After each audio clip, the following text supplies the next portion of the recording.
Bienvenidos a Charlas Literarias, un espacio para hablar de libros y literatura.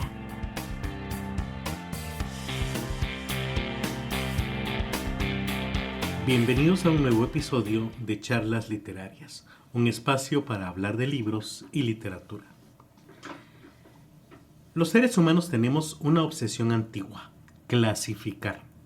Clasificamos animales, plantas, lenguas, ideas, libros. Clasificar es una forma de hacer inteligible la realidad.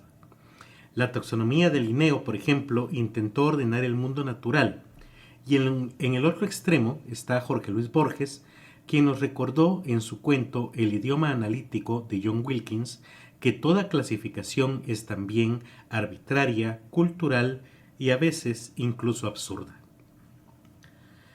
Con los géneros literarios ocurre algo similar. Durante siglos nos sirvieron para orientarnos, para escribir, para leer. Pero hoy surge una pregunta inevitable. ¿Qué significa decir que los géneros literarios están en crisis? ¿Y por qué tantos textos contemporáneos parecen desbordar las categorías que intentan contenerlos? Este episodio parte de una idea central. La crisis de los géneros no es un accidente reciente, sino el resultado de una tensión histórica entre literatura, teoría y sistemas de clasificación. Vamos a comenzar, ahí sí que como dicen, desde el principio, el origen y la evolución de estos géneros. Hay una clasificación clásica, es la tradición occidental, que suele situar el origen de los géneros literarios en la poética de Aristóteles, con su división entre épica, lírica y drama. Esta clasificación no solo es descriptiva, sino que también era normativa. El género indicaba cómo debía escribirse un texto, qué se esperaba de él y cómo debía ser leído e interpretado. Desde el inicio, el género funcionó como una regla del juego. Luego pasamos a la Edad Media y al Renacimiento. Durante la Edad Media, las clasificaciones se volvieron más inestables y dependientes del uso social de los textos. Yo recuerdo que cuando estaba estudiando letras me hablaban del mester de clerecía y el mester de juglaría, y creía sinceramente que era una división que las personas de la Edad Media conocían y que tenían en mente a la hora de crear. Hasta que me empezaron a preguntar ¿y en qué época estamos? ¿Y cómo se clasifica la literatura actual? Y me di cuenta que realmente la gente, cuando está viva, esas clasificaciones no existen. O aunque existiera alguna, no necesariamente va a ser la que quede registrada en la historia de la literatura. Y eso que les estoy hablando no de géneros literarios que son más amplios, sino de épocas o movimientos estéticos específicos. En el Renacimiento, esa inestabilidad se hace evidente en el lenguaje mismo. Un ejemplo clásico es la palabra novela. En el siglo XVI, una novela era un relato breve, como en las novelas ejemplares de Cervantes. Si alguna vez han leído este libro, se habrán dado cuenta que no son novelas, sino cuentos, porque lo que él está queriendo ejemplificar con este libro es cómo se escribían los cuentos de Italia, inspirados, por ejemplo, en los grandes autores del Renacimiento, ¿verdad? Boccaccio y Chaucer, por ejemplo. No será sino hasta el siglo XIX, con el romanticismo y la modernidad, cuando la novela adquiere el sentido que hoy le damos.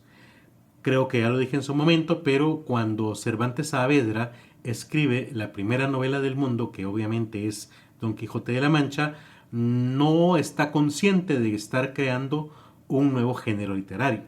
Y de hecho es ampliamente criticado por los escritores de su época por no haberse sabido apegar a lo que en esa época estaba de moda, que era aglutinar los cuentos a la manera de árabe, como los cuentos de... olvido el nombre del libro. Las Mil y Una Noches, ¿verdad? En general, esto muestra algo fundamental. Los géneros no son naturales, son históricos. Bueno, ¿y para qué sirven los géneros? Históricamente los géneros sirven para ordenar la producción literaria, regular la interpretación y establecer jerarquías culturales. Por eso es importante decirlo con claridad. Los géneros literarios nacen como sistemas de control del sentido. Por ejemplo, si ustedes investigan sobre la historia de la literatura, se darán cuenta que durante el siglo de oro la poesía era el género más difundido y de mayor prestigio. Hoy ha dejado de serlo y creo que definitivamente es la novela. Además, los géneros ayudan a leer, sí, pero también limitan lo que puede decirse y cómo puede decirse. Abordemos entonces a qué me refiero con el quiebre o la crisis, que concretamente llega durante la modernidad y las vanguardias. La gran ruptura llega con la modernidad literaria. A partir del siglo XIX y con más fuerza en las vanguardias del siglo XX, los escritores comienzan a desconfiar de los moldes heredados. Mezclan géneros, tensan fronteras, escriben textos inclasificables. Aquí vale la pena recordar a Marcel Duchamp con la pieza original llamada La Fuente, que no era más que un urinal que expuso en un museo de Nueva York. También está el caso del Gíglico de Julio Cortázar, donde crea palabras, que es muy parecido al Dreamspeak de Joyce, que era una mezcla de palabras reales de 60 o 70 idiomas con juegos de palabras y acrónimos, así como otras figuras y recursos como la escritura mecánica o el fluir de la conciencia que utilizaron Virginia Woolf, Marcel Proust y William Faulkner. La ruptura deja de ser una anomalía y se vuelve un programa estético. Romper el género se convierte en una forma consciente de escribir. Aquí comienza de hecho a hablarse propiamente de una crisis. Y es que recordemos que los escritores de las vanguardias estaban precisamente queriendo romper los moldes de sus antepasados ante una crisis económica como la de 1929, la Primera Guerra Mundial y muchos cambios que estaban heredando y que eran definitivamente negativos para quienes en esa época eran jóvenes. Al hablar de géneros, también es importante hablar sobre los sistemas contemporáneos de clasificación del libro.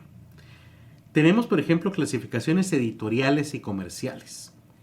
Mientras la literatura desborda los géneros, la industria necesita clasificarlos. Tenemos, por ejemplo, los sistemas BISAC, TEMA o BIC, que no nacen para interpretar textos, sino para vender libros, ubicarlos en catálogos, hacerlos visibles en librerías físicas y digitales. Son clasificaciones funcionales y no teóricas. BISAC significa Book Industry Standards and Communications. Se desarrolló en Estados Unidos y clasifica los libros en categorías pensadas principalmente para librerías físicas y plataformas de venta en línea. Su lógica es pragmática. Cada libro debe encajar en una o varias categorías claras para que pueda ser ubicado rápidamente por el lector o consumidor. El problema es que BISAC tiende a simplificar. Obliga a elegir una categoría principal, incluso cuando el texto es híbrido o fronterizo. En ese sentido, BISAC no pregunta qué es el libro, sino cómo puede vender mejor. Frente a estas limitaciones surge TEMA, un sistema de clasificación internacional impulsado por la industria editorial europea. TEMA no elimina las categorías, pero introduce una lógica combinatoria y jerárquica. Un libro puede pertenecer a una categoría principal y al mismo tiempo incorporar múltiples clasificadores temáticos, formales o geográficos. Esto permite describir mejor obras complejas, ensayos narrativos, textos híbridos o novelas que cruzan géneros. TEMA intenta responder a un mercado global y multilingüe y por eso se presenta como un sistema más flexible y descriptivo, aunque sigue operando dentro de la lógica comercial. Y por su parte, el sistema BIC, Book Industry Communication, desarrollado en el Reino Unido, funciona con un antecedente directo del tema. Vick buscó estandarizar la clasificación para librerías y editoriales británicas, pero con el tiempo mostró las mismas tensiones. Categorías demasiado amplias para textos experimentales y dificultades para clasificar obras que no responden a un género dominante. En muchos contextos, Vick ha sido progresivamente absorbido o traducido al esquema tema. Lo interesante de que estos sistemas no sustituyen a los géneros literarios clásicos, sino que los reinterpretan bajo una lógica de mercado. Un libro puede ser teóricamente inclasificable, pero editorialmente debe ser clasificado. Así, la crisis de los géneros no implica que dejemos de clasificar, sino que clasificamos de otro modo, con otros fines y bajo otras tensiones. En este punto se vuelve evidente que la crisis de los géneros literarios no ocurre solo en el plano estético o teórico, sino también en el corazón mismo de la industria editorial, donde cada clasificación es una negociación entre texto, lector y mercado. También debemos abordar las clasificaciones que se utilizan en las bibliotecas. En paralelo, los sistemas bibliotecarios, como el decimal Dewey y la clasificación decimal universal, buscan estabilidad. Su objetivo es organizar el conocimiento, no seguir cada mutación estética. Aquí surge una tensión clara. La literatura cambia rápido, los sistemas de clasificación lento.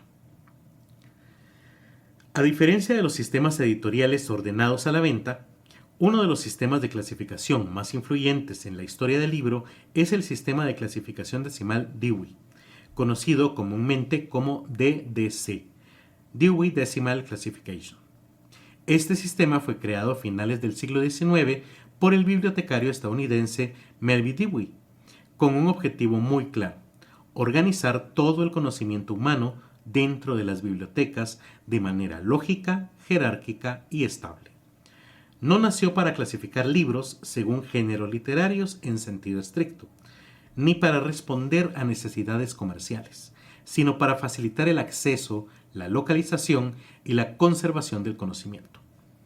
El funcionamiento del sistema Dewey se basa en una división decimal del saber en 10 grandes clases, numeradas del 000 al 900. Cada una de estas clases se subdivide a su vez en 10 áreas más específicas y estas a su vez en nuevas subdivisiones. Este principio decimal permite una expansión casi infinita del sistema sin perder coherencia estructural. Por ejemplo, la literatura se agrupa dentro del área de las humanidades, pero su clasificación no se basa principalmente en el género, ya sea novela, poesía o ensayo, sino en criterios lingüísticos, culturales y nacionales. Así, la literatura española, la francesa y la inglesa se clasifican en números distintos, independientemente de si se trata de una novela experimental, un poema en prosa o un texto híbrido. Esto revela una diferencia fundamental con los sistemas editoriales contemporáneos. El sistema Dewey prioriza la organización del conocimiento por disciplinas, no por formas literarias ni por expectativas del mercado. Su lógica es bibliotecaria, no estética. Sin embargo, esta fortaleza también implica una limitación. Al tratar los libros como unidades de conocimiento relativamente estables, el sistema Dewey tiene dificultades para adaptarse a textos fronterizos, híbridos o transdisciplinarios, tan comunes en la literatura contemporánea. La obra debe ubicarse en un solo lugar físico y conceptual, aunque su contenido desborde esa categoría. En este sentido, el sistema Dewey muestra con claridad que la crisis de los géneros literarios no solo afecta a escritores y lectores, sino también a las instituciones encargadas de ordenar y presentar los libros. Frente a una literatura cada vez más híbrida, los sistemas de clasificación tradicionales revelan sus límites y nos obligan a repensar cómo organizamos el conocimiento escrito. Pero también existen los sistemas alternativos y algunas adaptaciones. Vamos a abordarlas. También existen sistemas más flexibles como la clasificación Colón o METIS y adaptaciones institucionales. Por ejemplo, la clasificación que utiliza Amazon KDP se basa en BISAC, pero tiene algunas variantes como la obligatoriedad de incluir palabras clave. Además, categorías de ISBN. De hecho, el ISBN se basa en tema. El resultado es un paisaje fragmentado. No existe un único modo de clasificar los libros, sino múltiples lógicas superpuestas. Tenemos el caso de la clasificación Colon, desarrollada por el bibliotecólogo indio S.R. Ranganathan. A diferencia del sistema decimal Dewey, la clasificación Colon no se basa en grandes áreas cerradas, sino en un principio analítico sintético. Esto significa que un libro no se clasifica por una sola categoría dominante, sino por la combinación de varios aspectos fundamentales llamados facetas. Estas facetas pueden incluir, por ejemplo, el tema, el espacio, el tiempo, la forma o el enfoque del texto. De ahí el nombre colon, que alude al uso de signos de puntuación, en inglés colon es coma, para combinar elementos.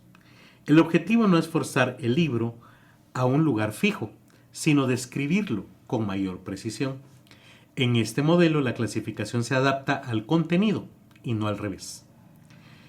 En una línea similar, aunque más reciente, encontramos sistemas como el METIS, diseñados para entornos digitales y bases de datos complejas. METIS parte de una lógica relacional. Los libros no se entienden como unidades aisladas, sino como nodos dentro de una red de temas, enfoques y relaciones. En lugar de una jerarquía rígida, propone estructuras flexibles, capaces de cambiar según el contexto de búsqueda o el interés del lector. Lo que tienen en común estos sistemas alternativos es una idea central. El conocimiento y la literatura en particular no es lineal ni estable, y por tanto no siempre puede ser organizado de forma vertical y cerrada. Sin embargo, estos modelos también presentan dificultades. Su complejidad los hace menos accesibles para el público general y más difíciles de implementar a gran escala. Por eso, aunque han influido en la teoría de la clasificación y en algunos entornos especializados, no han sustituido por completo a los sistemas tradicionales. Aún así, Colon y METIS resultan fundamentales para entender el contexto actual, pues muestran que la crisis de los géneros literarios y de los sistemas de clasificación no es solo un problema estético, sino una tensión estructural entre orden, diversidad y exceso de información. En un mundo de textos híbridos y lectores múltiples, clasificar ya no significa imponer una forma única, sino negociar constantemente el sentido.